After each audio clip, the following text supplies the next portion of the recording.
Bapak Ibu, malam hari ini kita kembali melanjutkan kitab 2 Korintus dan mungkin adalah bagian terakhir setelah kita ya beberapa bulan terakhir merenungkan dari kitab 1 Korintus bagaimana di kota Korintus dari perpecahan dan akhirnya Paulus menulis surat kepada jemaat di Korintus, surat yang pertama di 1 Korintus, supaya jemaat tidak terpecah-pecah dan mengikuti tokoh-tokoh agama atau tokoh-tokoh bapak-bapak gereja dan akhirnya membuat golongan-golongan dan akhirnya malah menghakimi orang lain. Oh, saya golongan Apolos, saya golongan Paulus, saya golongan Yesus. Nah, akhirnya saling merendahkan satu sama lain. Paulus memberikan peringatan dan juga terpecah-pecah karena adanya karunia-karunia roh, tetapi Paulus katakan kejarlah buah-buah roh. Karena karunia itu pemberian, bukan satu hal untuk dikejar, tapi buah itu adalah sebuah hasil dari kehidupan yang ada di dalam Kristus. Itulah yang harusnya kita kejar. Kemudian masuk kepada kitab yang 2 Korintus, Paulus kembali menuliskan surat kepada jemaat di Korintus, tapi kali ini lebih banyak bicara tentang penderitaan. Karena Paulus banyak berbicara tentang penderitaan, karena latar belakangnya waktu itu muncul rasul-rasul yang disebut dengan super apostle, atau rasul-rasul super.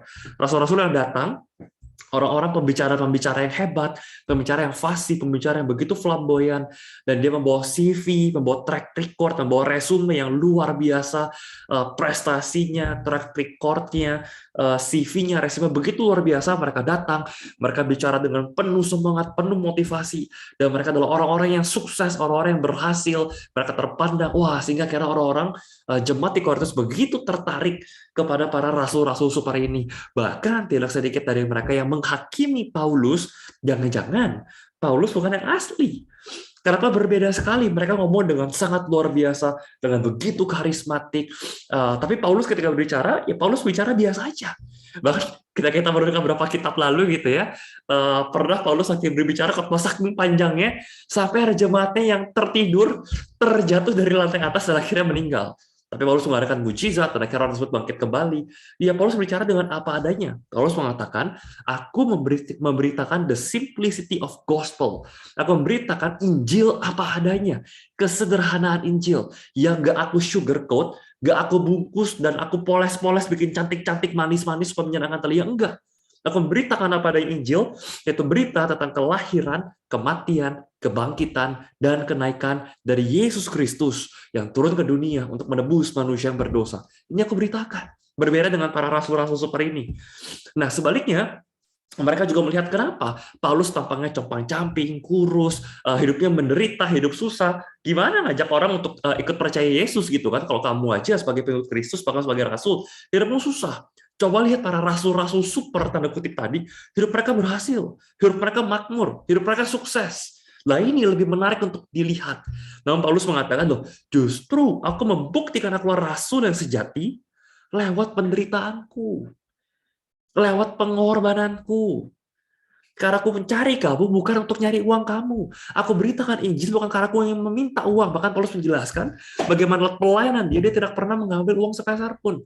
Dia harus bekerja sebagai tent maker. Dia harus bekerja sebagai pembuat kemah. Dan orang-orang kembali menghakimi Paulus dan mengatakan, loh Paulus, berarti kamu bukan, tanda kutip, bukan full timer dong. Kamu masih ada pekerjaan samping, masih punya bisnis. Paulus mengatakan, loh, tujuan aku tidak mengambil uang dari pelayananku bukan karena aku nggak berhak, aku berhak sekali. Tapi pelayananku adalah misionaris. Pelayananku bukan gembala gereja. Pelayananku misionaris artinya aku berinteraksi dengan orang-orang yang belum pernah mengenal Kristus. Dan aku nggak mau jadi batu sandungan. Jangan sampai aku baru injilin mereka, lalu tiba-tiba kita ngumpulin kolektor, ngumpulin persembahan, dan mereka berpikir, ya berarti jangan-jangan dia cuma mau uang kami doang, uang kita doang. Enggak, kalau kamu menggembalakan satu gereja, sangat baik, malah dianjurkan, kamu nggak punya usaha lain, nggak punya bisnis, fokus penggembalaan. Hidupmu dicukupi dari persembahan para jemaatmu. Tapi aku sebagai misionaris tidak melakukan itu, sedangkan melalui usaha aku, selain nggak jadi batu sandungan, aku bisa mengakses, bisa menjangkau orang-orang yang terjangkau oleh gedung gereja lewat marketplace tadi. Itu alasan Paulus. Sebaliknya, aku memilih untuk hidup menderita, hidup sengsara, menunjukkan kesungguhanku. Coba ditenangin balik. Rasul-rasul super tadi, berani gak mereka hidup menderita demi kamu? Berani gak mereka menderita demi melayani kamu? Atau mereka hanya melayani kamu supaya dapat uangmu saja? Apakah mereka hanya melayani kamu supaya dapat bayarannya saja? Ini yang Paulus tantang kepada jemaat di Korintus dalam kitab 1 dan 2 Korintus ini, terutama kitab 2 Korintus ini. Dan akhirnya minggu lalu kita sudah melihat bagaimana kenapa Paulus rela menderita, ya karena Tuhan yang terlebih dahulu menderita. Bahkan Paulus mendorong jemaat Korintus untuk stop hidup dalam dosa dan berikan dirimu untuk didamaikan dengan Allah. Kenapa? Karena dalam Injil itu bukan hanya berita tentang pengampunan dosa, kamu sudah bagus diampuni, kamu sudah bagus gak dihukum, bukan cuma gak dihukum, tapi kamu bahkan diberikan reward yang begitu besar. Dan yang menjadi motivasi Paulus rela menderita sedemikian besar demi melayani Tuhan, demi melayani jemaat Tuhan, karena dia tahu sebesar-besarnya pengorbanan yang Paulus berikan itu terlalu kecil dibandingkan reward yang Tuhan sudah sediakan, yang Tuhan akan berikan kepada dia di surga kelak. Sehingga pengorbanan dia nggak ada artinya dibandingkan apa yang Tuhan berikan. Namun hanya karena Tuhan berikannya gratis, reward ini, ya bukan berarti anugerah Tuhan itu murahan.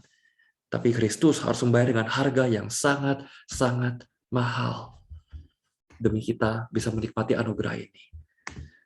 Dan Paulus mengatakan bahwa tujuan Paulus menulis surat ini ya bukan buat nyalahin siapa-siapa, bukan buat menghakimi siapa-siapa, bukan buat menyerang balik si rasul-rasul palsu tadi.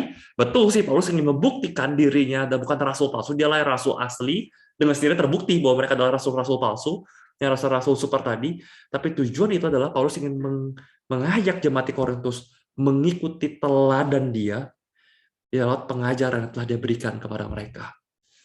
Nah, akhirnya kita masuk kepada 2 Korintus pasal yang ke-8, kita lanjutkan pada malam hari ini.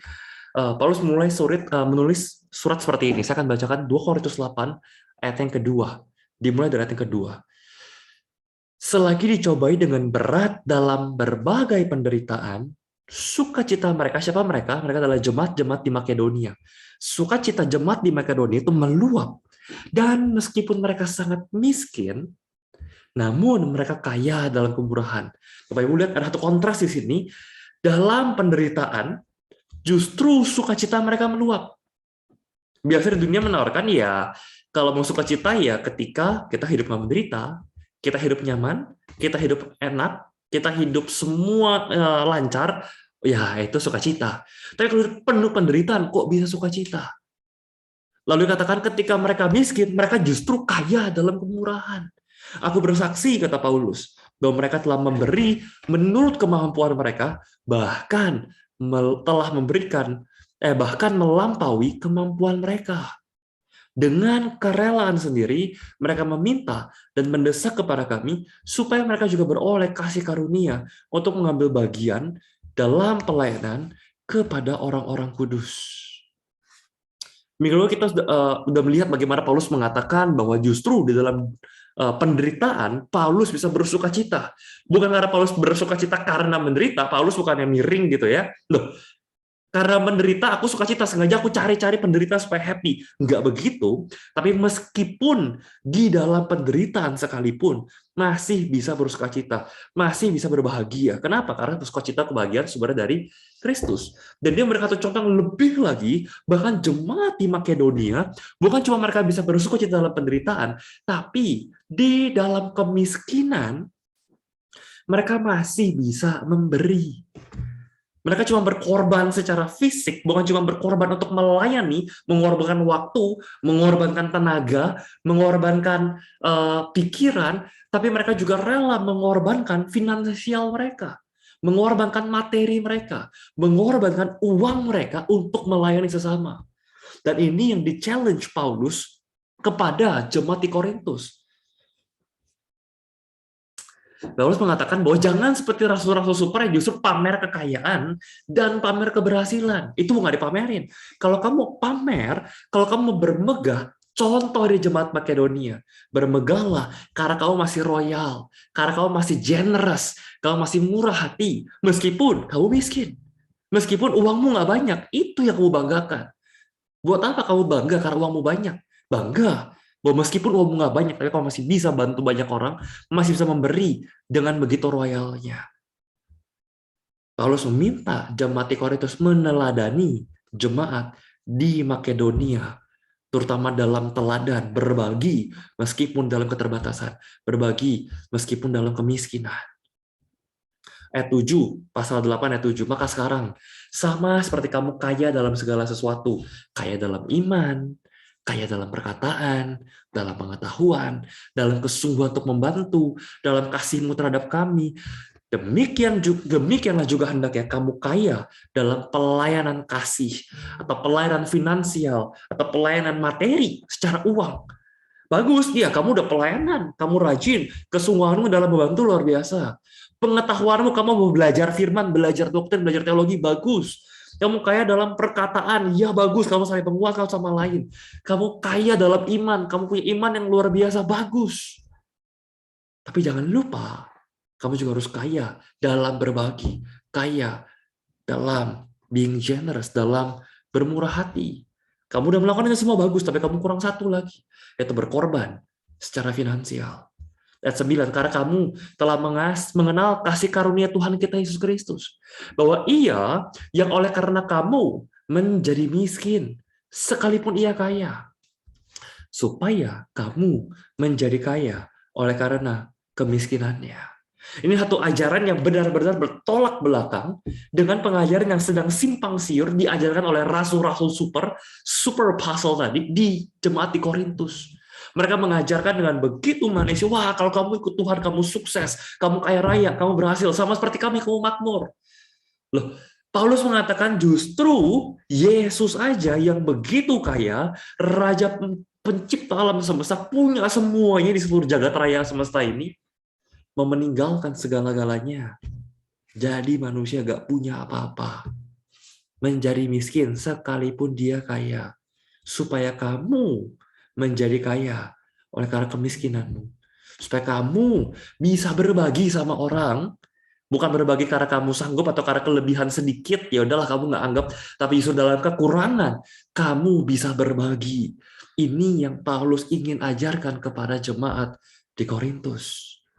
Motivasinya apa? Sumber motivasi karena Yesus telah terlebih dahulu memberikan teladan kepada kita. Namun, di ayat 11 dikatakan, maka sekarang selesaikanlah juga pelaksanaan itu. Dari dulu kamu udah mengatakan, sejak tahun lalu kamu udah bilang mau mulai ngumpulin dana, mau support jemaat gereja-gereja lain. Tapi mana? Nggak kekumpul-kumpul itu dananya. Ya kamu rajin pelayanan, oh ya kamu rajin belajarnya, oh rajin persekutuannya, rajin Bible study-nya, pendalaman Alkitabnya.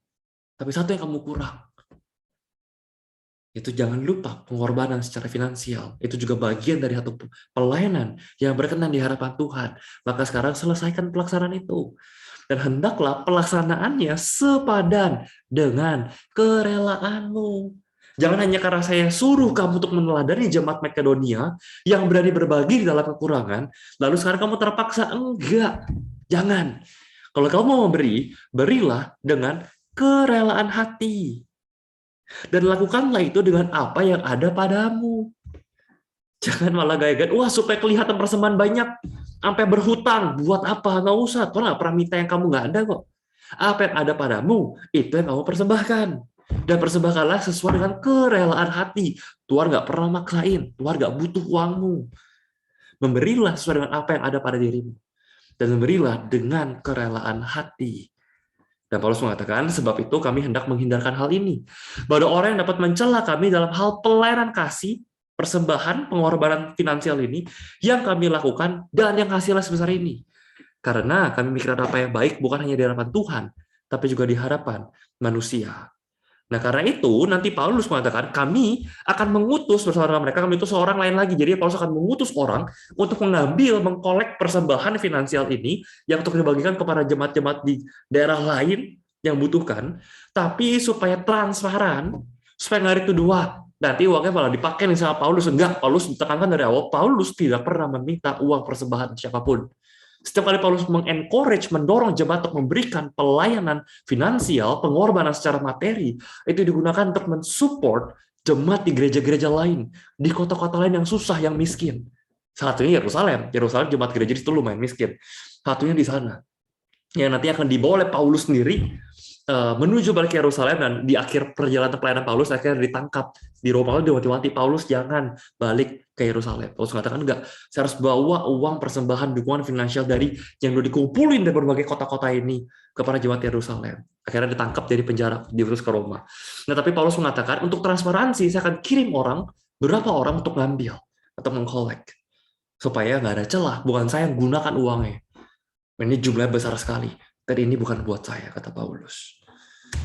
Kalau kita masuk ke pasal 9, masih bicara tentang pengumpulan uang untuk Yerusalem, untuk jemaat yang miskin pada saat itu, membutuhkan dukungan finansial dari tempat-tempat lain, Paulus mengatakan, sebab itu aku merasa perlu mendorong saudara-saudara itu untuk berangkat mendahului aku, supaya mereka lebih dahulu mengurus pemberian yang telah kamu janjikan sebelumnya, agar nanti tersedia sebagai bukti kemurahan hati kamu, dan bukan sebagai pemberian yang dipaksakan. Jadi fungsi Paulus kirim orang-orang duluan untuk mengkolek persembahan finansial ini, biar ada waktu untuk mereka ngumpulin sebelum Paulus datang. Biasanya Paulus sudah datang, persembahannya belum kumpul lagi. Paulus men-challenge mereka, menantang mereka untuk berani dare to give, untuk berani memberi dalam kekurangan mereka. Lalu dikatakan lagi pula, Korintus merupakan kota yang makmur, Bapak Ibu, karena itu merupakan kota pelabuhan, kota transit. Jadi kalau mau pengiriman barang, trading, itu semua melalui kota pelabuhan di kota Korintus ini. Makanya Paulus kenapa banyak sempat pelayanan lama di sana, menjual kemah di sana, ya karena orang-orang yang transit tersebut perlu membeli kemah untuk perjalanan mereka, tempat tinggal mereka, ketika mereka butuh tempat tinggal, butuh peristirahatan di tengah perjalanan mereka. Paulus mengatakan demikian. Camkanlah ini. Orang yang menabur sedikit akan menuai sedikit juga. Dan orang yang menabur banyak akan menuai banyak juga. Karena itu hendaklah masing-masing memberikan menurut kerelaan hatinya. Sekali lagi Paulus tekankan, jangan gara-gara saya suruh kamu pelayanan persembahan, lalu kamu memberikan terpaksa. No, berikan menurut kerelaan. Dan kedua, jangan dengan sedih hati atau karena paksaan. Karena Allah mengasihi orang yang memberi dengan sukacita. Berilah secara proporsional, apa yang kita punya itu yang kita berikan. Berilah dengan sukarela, nggak boleh terpaksa, dan berilah dengan sukacita. Ini yang Tuhan inginkan, yang firman Tuhan ajarkan. Bapak Ibu, Tuhan itu nggak butuh uang kita. Jangan sampai kita pernah punya mindset ketika saya memberikan persembahan, saya sedang memberikan untuk gereja. Lalu kita pikir, wah gereja tempat saya pelayanan udah kaya kok, ngapain lagi saya persembahan?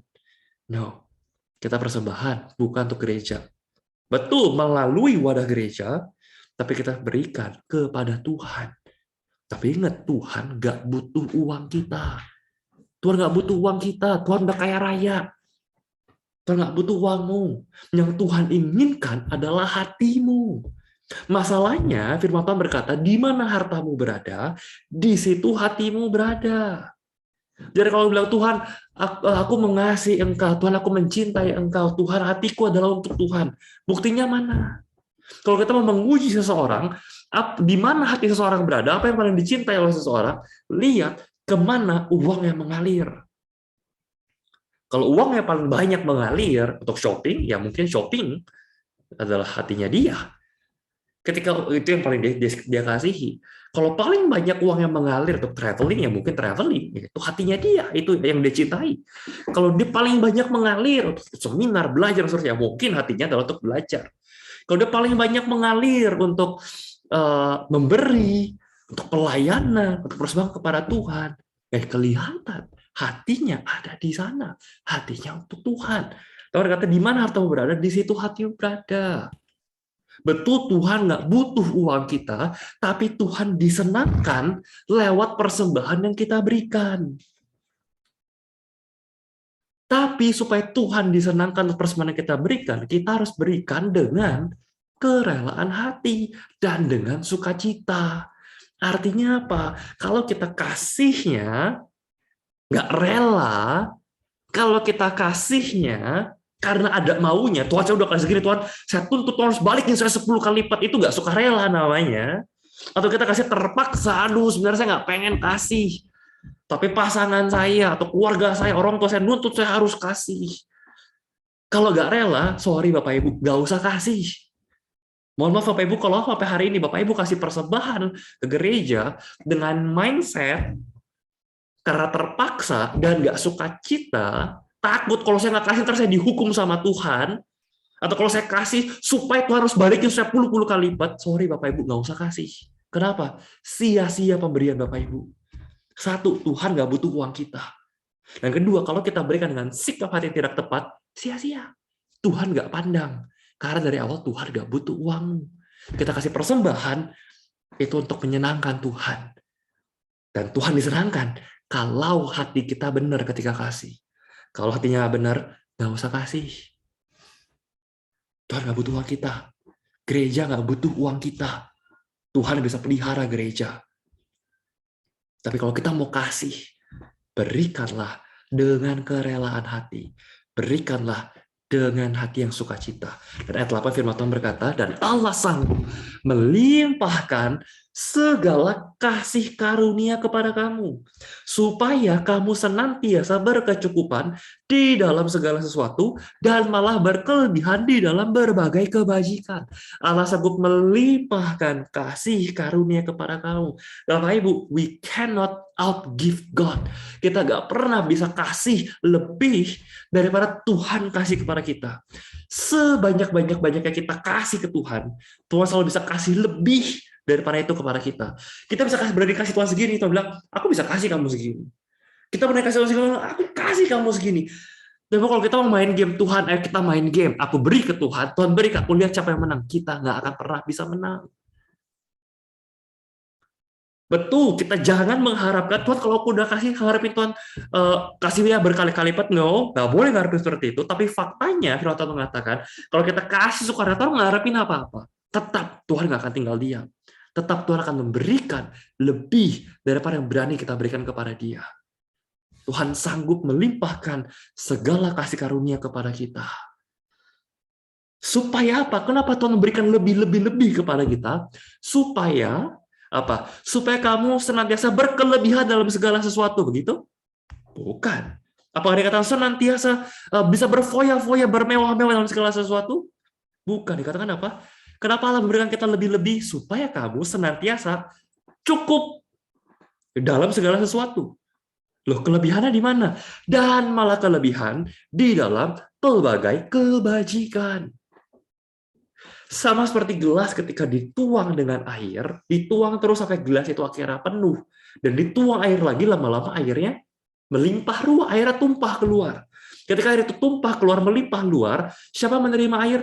Kondisi di sekitar gelas tersebutlah yang menerima curahan air dari gelas tersebut. Tujuan Tuhan memberkati kita secara limpah, bukan supaya kita bisa foya-foya, limpah-limpah, berlebih-lebih buat diri kita sendiri. Bukan. Tujuan yang supaya kita hidup cukup. Tuhan nggak pernah janji kita berkelimpah-limpahan, Tuhan janjikan kita hidup berkecukupan, tapi Tuhan berikan kelebihan supaya kelebihan ini bisa jadi berkat buat orang lain. Supaya kita bisa jadi saluran berkat, saluran kebajikan, saluran kebaikan buat orang-orang yang ada di sekitar kita. Ini ekonomi surga. Ini kelimpahan versinya Tuhan. Jadi Paulus ingin membuktikan, mengatakan bahwa, hey, ketika rasul-rasul super tadi yang berusaha mengajarkan kamu, ayo memberi, kalau kamu memberi nanti Tuhan berkati kamu puluhan-puluhan kali lipat, kamu bisa balik nanti naik mobil, mungkin zaman itu belum ada mobil kali ya, ya entahlah naik kereta kuda atau apapun itu dengan aset yang lebih banyak. Paulus mengatakan, enggak. Betul, saya setuju kamu harus memberi kepada Tuhan. Tapi motivasimu harus tulus. Kalau kamu memberi karena ajaran rasul-rasul super tadi, memberi supaya Tuhan kasih kamu berkali-kali lipat, ya itu salah, itu kamu nggak rela. Itu kamu ada maunya, kamu menuntut Tuhan, nggak boleh. Kamu harus kasih secara sukarela dan secara sukacita. Ada dua sukarela dan sukacita. Dan Allah akan memberkati kamu. Tapi ketika Tuhan memberkati kamu, bukan supaya kamu bisa sombong-sombongan banyak duit, tapi supaya kamu bisa hidup cukup, nggak pernah berkekurangan, tapi kamu punya kelebihan untuk jadi berkat buat orang lain. Ini yang Paulus ajarkan tentang prinsip memberi. Lalu dikatakan, ia menyediakan benih bagi penabur dan roti untuk dimakan. Iya, Tuhan juga yang akan menyediakan benih bagi kamu dan melipat gandakannya dan menumbuhkan buah-buah kebenaranmu. Kamu akan diperkaya dalam segala macam kemurahan hati yang membagikan syukur kepada Allah oleh karena kamu. Ibu, sedikit saya bahas tentang hukum tabur tuai ya. Di sini katakan di ayat pasal 9 ayat 6, camkan ini orang yang menabur sedikit menuai sedikit. Menabur banyak menabur banyak akan menuai banyak. Prinsipnya apa? Kita selalu menuai apa yang kita tabur. Itu hukum tabur tuai pertama. Kita menuai apa yang kita tabur. Artinya, kalau kita tidak menabur, ada yang kita tuai Bapak Ibu? Nggak ada. Kita hanya akan menuai apa yang kita tabur. Jadi jangan heran kalau misalnya kita sering bertanya, Tuhan, kok aku sering sulit ke uang, kok aku sering sulit ini, sulit itu? Ya, pertanyaannya, kita menabur gak? Bukan cuma soal uang, dalam segala aspek. Waktu misalnya, kok Tuhan saya nggak pernah rasanya saya selalu ngerasa kekurangan waktu 24 jam sehari kurang, selalu sibuk, nggak pernah ada waktu segala macam ya. Ada nggak kita menabur waktu, berikan waktu untuk Tuhan, berikan waktu untuk pasangan, untuk keluarga, untuk anak-anak. Begitu juga, kita selalu merasa, Tuhan saya selalu merasa kekurangan dalam uang, kekurangan, kesulitan secara finansial. Ada nggak kita menabur? Sama-sama jemaat yang kemudian memberikan uang kita, meskipun ya saya juga nggak limpah-limpah amat sih, meskipun saya juga nggak kaya-kaya amat sih, tapi saya berani memberi dari apa yang saya punya. Bahkan saya bisa menjadi kaya dalam memberi, meskipun dalam kemiskinan. Ada ya? Karena kita hanya akan menuai apa yang kita tabur. Kalau kita selalu merasa, kok Tuhan saya nggak pernah menuai berkat Tuhan, jangan-jangan kita nggak pernah nabur. Firman Tuhan mengatakan loh, manusia menabur, manusia menyiram, tapi Tuhan yang memberikan pertumbuhan. Jangan selama ini kita nggak tumbuh-tumbuh, nggak ada yang bisa kita tuai karena nggak ada yang kita tabur.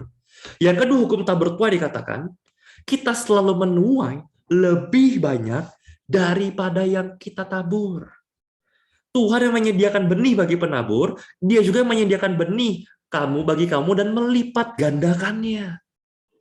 Kalau kita nabur satu biji apel, kita tanam, ketika dia tumbuh jadi pohon, dia akan menghasilkan berbuah-buah apel.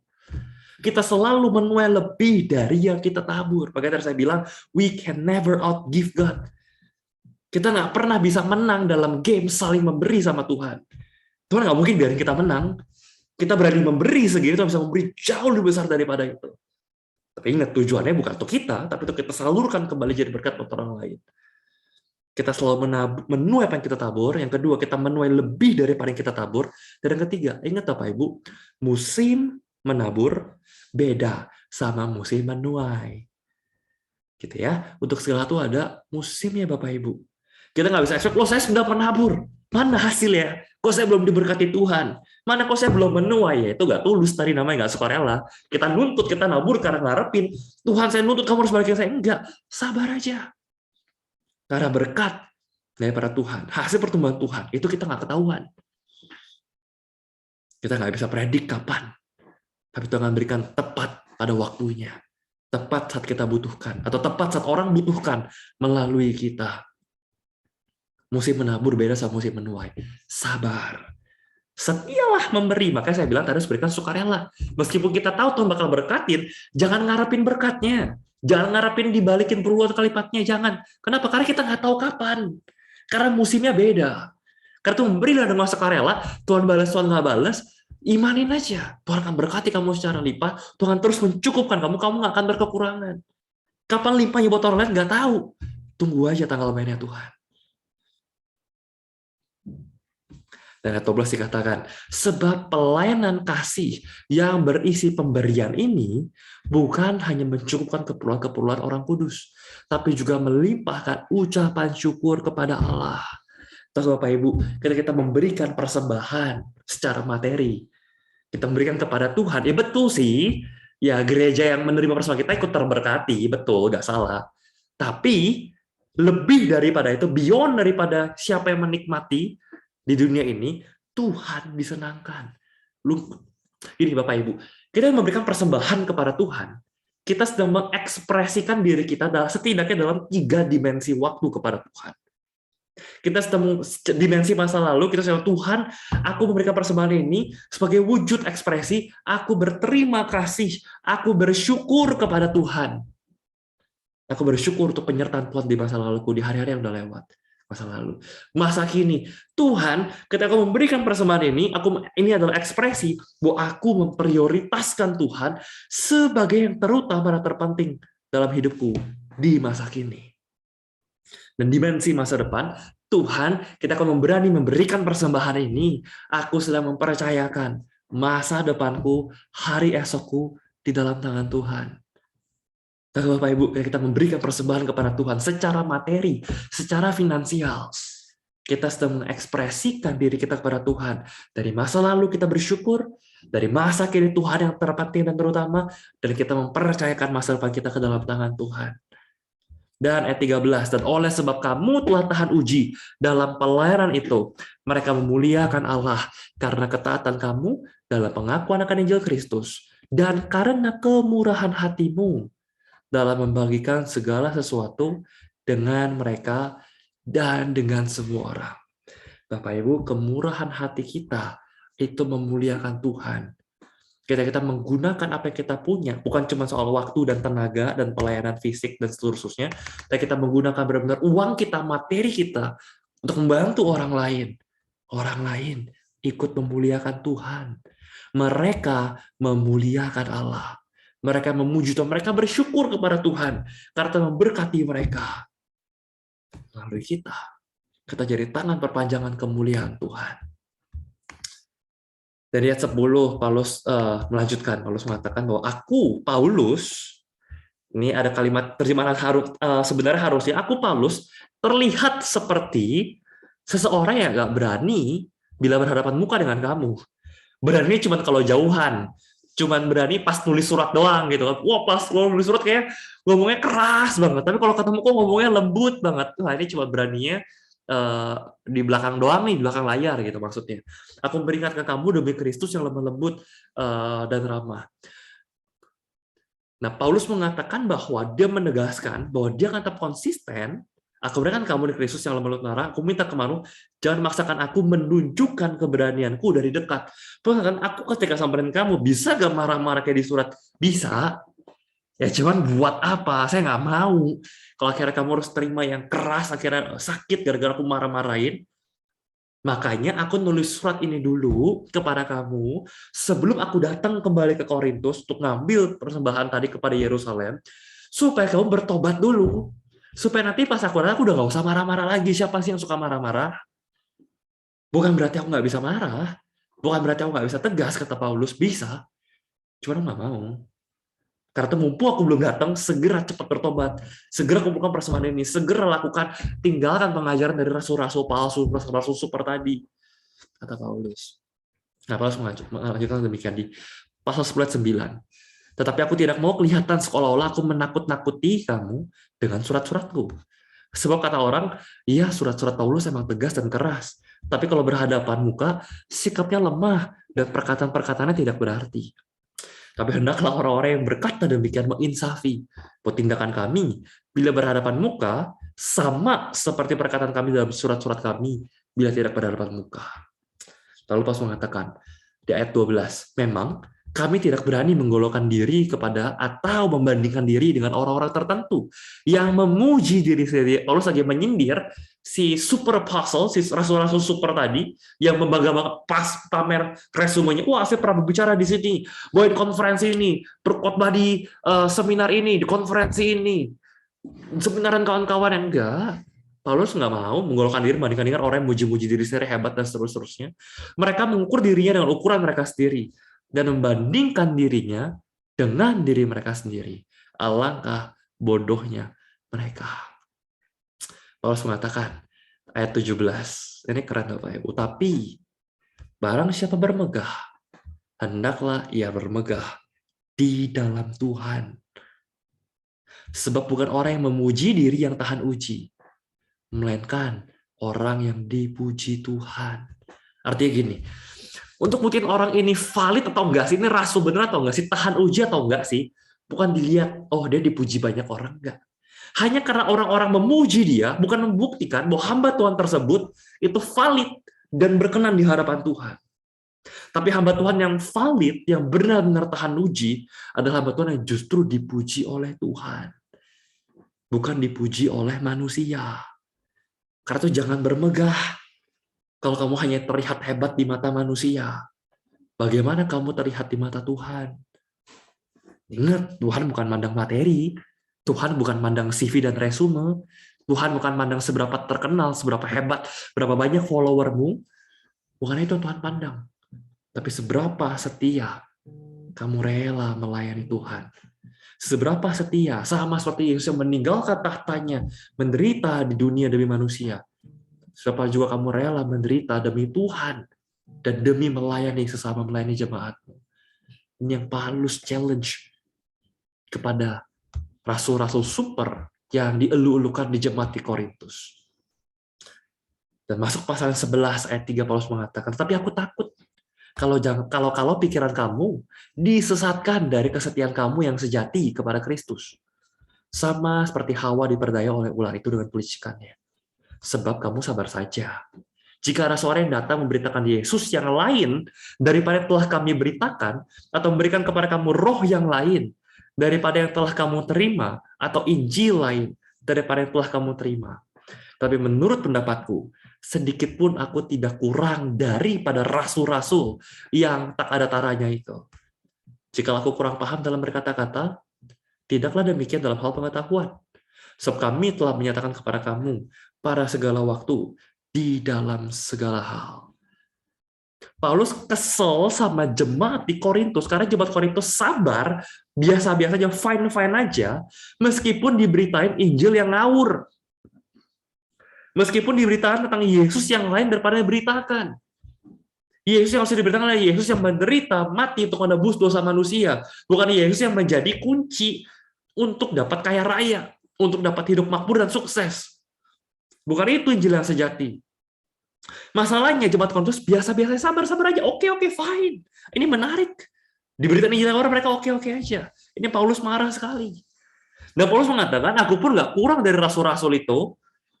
Ya oke lah, mungkin secara public speaking, kemampuan aku ngajar, kemampuan aku ngomong gitu ya, oke lah kalah deh sama rasul-rasul yang, wah kalau ngomong karismatik, kalau ngomong meyakinkan sekali, kalau ngomong flamboyan sekali, wah fasih sekali, oke lah kalah kalau ngomong. Aku kurang paham dalam hal berkata-kata, tapi nggak dalam pengetahuan. Dan kalau kita mau adu pengetahuan, kita mau adu dalam-dalaman Injil, kita mau adu dalam firman Tuhan, udah terbukti kok selama aku bersama-sama kamu. Aku setia dengan firman. Aku bisa menjelaskan dengan kamu firman yang benar, yang dalam itu seperti apa. Bukan hanya cuma superficial, yang cuma di luar-luar doang.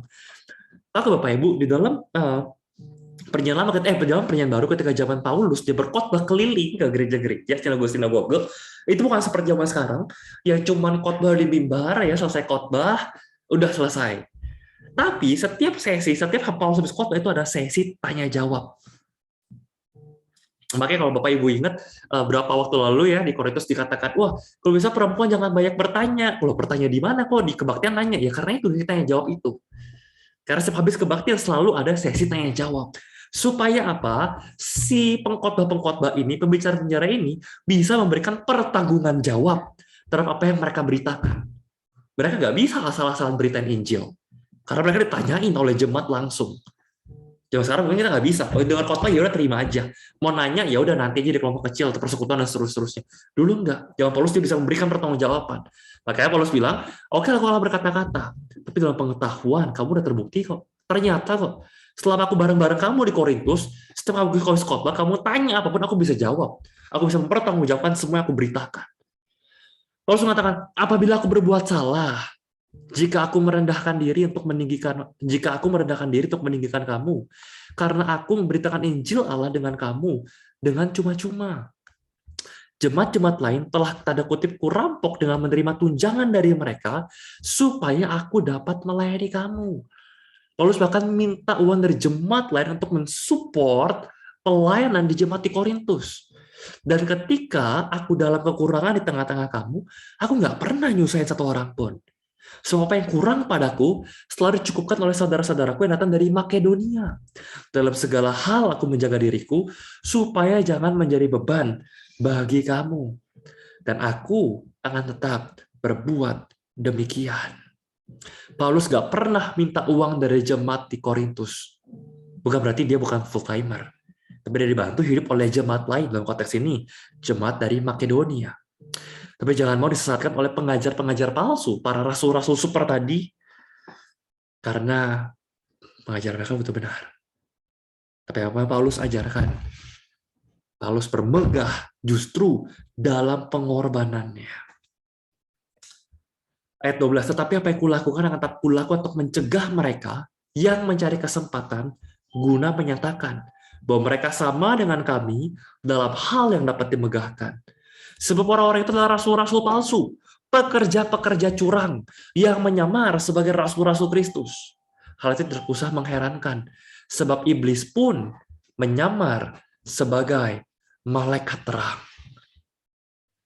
Paulus berusaha menulis surat ini, melakukan semuanya secara keras. Kenapa? Untuk mencegah, untuk menyadarkan jemaat di Korintus. Hei, jangan terbuai apa yang mereka ajarkan. Paulus bermegah justru pengorbanan yang dia lalui. Apakah mereka pelayan Kristus? Aku berkata seperti orang gila. Aku lebih lagi, kata Paulus.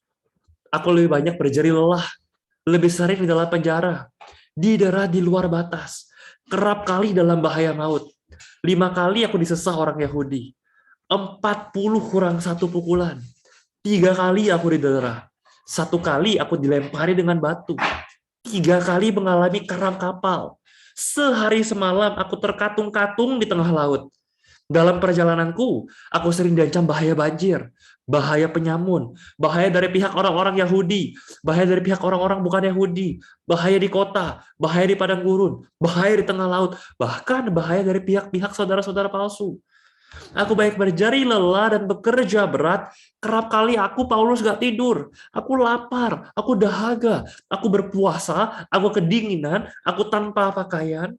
Dan dengan tidak menyebut banyak hal lain lagi, urusanku sehari-hari, yaitu untuk memelihara semua jemaat-jemaat.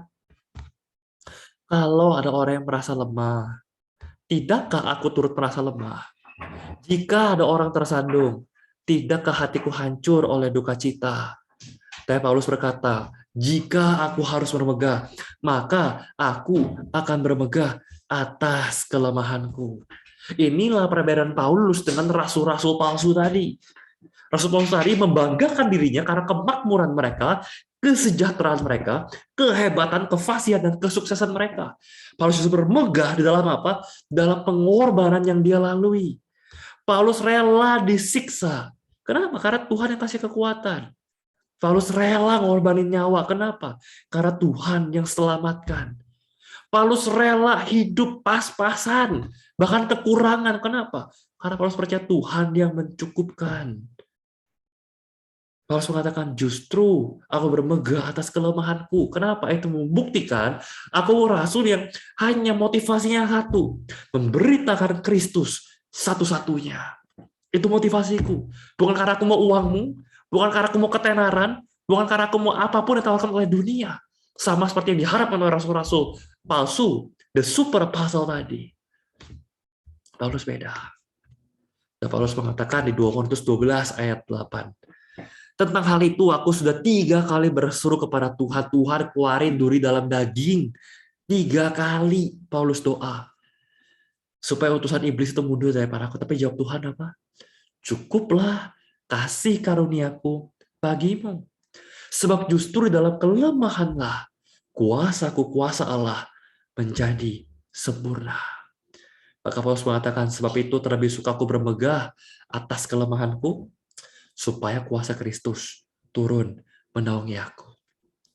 Paulus mengatakan, cukuplah kasih karunia Tuhan bagiku. Kita seringkali mengatakan, Tuhan, aku udah setia oleh Tuhan. Kalau Tuhan baik, kalau Tuhan maha kasih, kok hidupku susah. Kalau Tuhan maha kasih, kok Tuhan izinkan aku menderita. Kalau Tuhan maha kasih, kok Tuhan izinkan aku kekurangan. Kalau Tuhan maha kasih, kok Tuhan izinkan aku kelaparan. Kalau Tuhan izinkan aku terjadi kemiskinan. Kalau Tuhan maha baik, apa Tuhan izinkan masalah bertubi-tubi terjadi dalam keluargaku, pekerjaanku, keuanganku. Kenapa Tuhan? Bapak Ibu ingat, betul Tuhan maha kasih, betul. Tapi kemaha kasihnya Tuhan sudah dibuktikan melalui pengorbanan di atas kayu salib. Firman mengatakan tidak ada kasih yang lebih besar daripada kasih seorang sahabat yang menyerahkan nyawanya untuk sahabat-sahabatnya. Dan Yesus mengatakan, kamu adalah sahabatku. Jadi kalau bilang, Tuhan kamu kan makasih, ya Tuhan makasih. Buktinya apa? Dia udah mati bagi kamu. Tapi bukan berarti kita, oh Tuhan kalau Tuhan makasih, Tuhan harus berkati aku. Gak ada. Karena Tuhan makasih, Tuhan harus bebasin aku dari semua masalah. Gak ada. Kemahakasihan Tuhan sudah dibuktikan melalui kematiannya, nyawanya yang dia berikan kepada kita. Tapi justru kenapa Tuhan izinkan kita hidup menderita? Kenapa Tuhan izinkan masalah terjadi dalam kehidupan kita? Kenapa? Karena justru dalam kelemahan itulah kita bisa ngalamin kuasa Tuhan yang sempurna. Yang justru kalau kita dalam hidup nyaman-nyaman aja, hidup kita baik-baik aja, hidup kita biasa-biasa aja, mungkin kita nggak bisa nikmatin indahnya pengalaman berjalan bersama Tuhan. Mungkin kita nggak bisa nikmatin indahnya mengalami kuasa Tuhan yang sempurna. Justru dalam masa-masa gelap kita, ketika terang Tuhan turun menyertai kita, kita bisa benar-benar merasakan kehangatan dari terang Tuhan. Kita bisa benar-benar menghargai penyertaan Tuhan. Yang mungkin kita nggak hargai kalau hidup kita lancar-lancar aja, kalau hidup kita baik-baik aja. Tuhan berkata, cukuplah kasih karunia Allah bagi kita. Justru dalam kelemahan kita lah. Justru ketika kita lagi down-downnya, ketika kita lagi susah-susahnya, itu kesempatan kita bisa mengalami kuasa Tuhan yang sempurna. Ya gak bisa kita alamin kalau hidup kita mulus-mulus saja. Karena itu Paulus berkata, aku lebih suka bermegah dalam kelemahanku, supaya kuasa Kristus turun menaungi aku. Ayat 10, karena itu aku senang dan rela dalam kelemahan, di dalam siksaan, di dalam kesukaran, di dalam penganiayaan, dan kesesakan. Kenapa? Oleh karena Kristus. Sebab jika aku lemah, maka aku kuat. Dan saya mengharapkan kita juga bisa punya tuh kerinduan kayak Paulus. Yang nggak takut sama masalah, nggak takut sama kelemahan, nggak takut sama siksaan, nggak takut sama kesukaran, nggak takut sama kesulitan hidup. Karena kita tahu, ketika hidup kita lagi sulit-sulitnya, wah, kita dekat sekali untuk menikmati manisnya kuasa Tuhan di dalam hidup kita. Wah, kita tahu, ini kesempatan aku bisa semakin dekat dengan Tuhan yang begitu menyayangi aku. Pasal 12 ayat 11, sungguh aku telah menjadi bodoh, tetapi kamu yang memaksa aku. Sebenarnya aku harus kamu puji, karena meskipun aku tidak berarti sedikit pun, namun dalam segala hal, aku tidak kalah sama rasul-rasul yang luar biasa itu. Segala sesuatu yang membuktikan bahwa aku adalah seorang rasul, telah dilakukan di tengah-tengah kamu, dengan segala kesabaran, oleh tanda-tanda, mujizat-mujizat, dan kuasa-kuasa. Paulus memvalidasi kerasulannya dengan mujizat dan tanda yang Tuhan percayakan kepada dia. Dan Paulus mengatakan, sebab aku khawatir bahwa apabila aku datang, aku mendapati kamu tidak seperti yang aku inginkan. Dan kamu mendapati aku tidak seperti yang kamu inginkan. Aku khawatir akan ada perselisihan, iri hati, amarah, kepentingan diri sendiri, fitnah, bisik-bisikan, keakuan, dan kerusuhan. Makanya Paulus bilang, aku nulis surat ini dulu. Aku nggak langsung datang. Karena aku nggak mau ribut sama kamu. Kamu banyak harus aku tegur. Aku harus tegas tegur kamu. Aku tulisin surat ini, berharap kamu bertobat. Sehingga ketika aku datang, ya kita bisa damai-damai. Kita bisa punya hubungan yang harmonis. Ini adalah untuk ketiga kalinya aku akan datang kepadamu. Baru dengan keterangan 2 atau 3 orang saksi, suatu perkara dikatakan sah. Kepada mereka yang di masa lampau berbuat dosa, dan kepada semua orang lain yang telah kukatakan terlebih dahulu. Dan aku akan mengatakannya sekali lagi. Sekarang, pada waktu aku berjauhan dengan kamu, tepat seperti pada waktu kedatanganku kedua kalinya, bahwa aku tidak akan menyayangkan mereka pada waktu aku datang lagi. Terus peringatin mereka, jangan sampai pas Paulus datang lagi, masih ada yang belum bertobat dari dosa-dosa yang lama. Maka Paulus tulis surat ini untuk peringatin, tobat sebelum aku datang. Itulah sebabnya, sekali ini aku menulis kepada kamu, ketika aku masih berjauhan dengan kamu. Supaya bila aku berada di tengah-tengah kamu, aku tidak terpaksa bertindak keras menurut kuasa yang dianugerahkan Tuhan kepadaku untuk membangun dan bukan untuk meruntuhkan. Akhirnya, saudara-saudaraku, bersukacitalah Usahakanlah dirimu supaya sempurna. Terimalah segala nasihatku. Sehati sepikirlah kamu. Dan hiduplah dalam damai sejahtera. Maka Allah, sumber kasih dan damai sejahtera, akan menyertai kamu. Paulus mengatakan, kejarlah hidup yang kudus dan hidup yang harmonis sebagai jemaat Tuhan. Mari Bapak Ibu kita bersatu dalam doa. Bapa di surga, pada malam hari ini Tuhan, kami datang di harapan-Mu. Kalau mungkin seringkali Tuhan, kami justru nggak suka, kami justru membenci kalau ada hamba Tuhan yang berkhotbah dengan keras dan menegur kami. Kami lebih suka dengan hamba Tuhan yang lucu, dengan khotbah-khotbah yang menghibur, yang jenaka, yang menyenangkan hati. Kami mohon ampun Tuhan. Kami ingin menaruh kerinduan kami pada kebenaran firman Tuhan. Nyaman atau nggak nyaman didengar oleh telinga kami. Karena kami tahu, bukan firman Tuhan ada untuk menyenangkan kami. Tapi firman Tuhan ada untuk membawa kami kepada hidup yang menyenangkan Tuhan. Dan Tuhan, kalau seringkali kami mengeluh kepada Tuhan, kalau hidup kami sukar, hidup kami sulit, hidup kami banyak masalah, kami komplain sama Tuhan. Kami juga mohon ampun Tuhan. Kami malam ini belajar bahwa justru dalam kelemahan kami lah kuasa Tuhan nyata sempurna. Justru ketika kami sulit-sulitnya lagi, susah-susahnya itu kesempatan kami bisa menikmati kuasa Allah yang sempurna. Dan Tuhan ajar kami untuk berdamai dengan kesulitan-kesulitan hidup. Ajar kami untuk nggak menyerah dan malah menyalahkan Tuhan untuk berbagai persoalan dan permasalahan yang kami hadapi dalam hidup. Dan ajar kami untuk mencari Tuhan, bersandar kepada Tuhan, mengharapkan penyertaan dan kuasa Tuhan setiap kali kami menghadapi penderitaan dalam hidup kami. Dan kalau selama ini Tuhan, kami memberikan persembahan kepada Tuhan, kami berikan dengan hati yang sukarela, tapi kami menuntut kepada Tuhan, kami berikan secara terpaksa, kami nggak suka cita kepada kami ketika memberi, kami mohon ampun Tuhan. Kami rindu Tuhan ketika kami memberi dengan hati yang rela, kami memberi dengan hati yang sukacita, kami memberi untuk menyenangkan Tuhan, bukan karena ada apa maunya, kami memberi karena kami ingin membuktikan bahwa hati kami adalah untuk Tuhan dan bukan untuk yang lain. Tuhan, terima kasih untuk begitu banyak kebenaran firman Tuhan yang boleh kami pelajari malam hari ini. Terima kasih untuk kitab Korintus yang Kau berikan kepada kami dalam firman Tuhan ini. Kami mau Tuhan belajar untuk hidup lebih sungguh lagi mengikut Tuhan. Untuk menggunakan uang kami lebih sungguh lagi untuk Tuhan. Kami mau belajar untuk hidup lebih setia lagi, lebih sabar lagi, menanggung kesulitan, menanggung penderitaan demi Tuhan. Dan hidup tulus untuk menyenangkan Tuhan. Bukan menyenangkan diri kami sendiri. Jadi doa kami Tuhan, terima kasih untuk firman-Mu yang indah. Firman-Mu yang begitu tegas menegur kami. Kami berdoa, hanya di dalam nama Tuhan Yesus Kristus. Amin.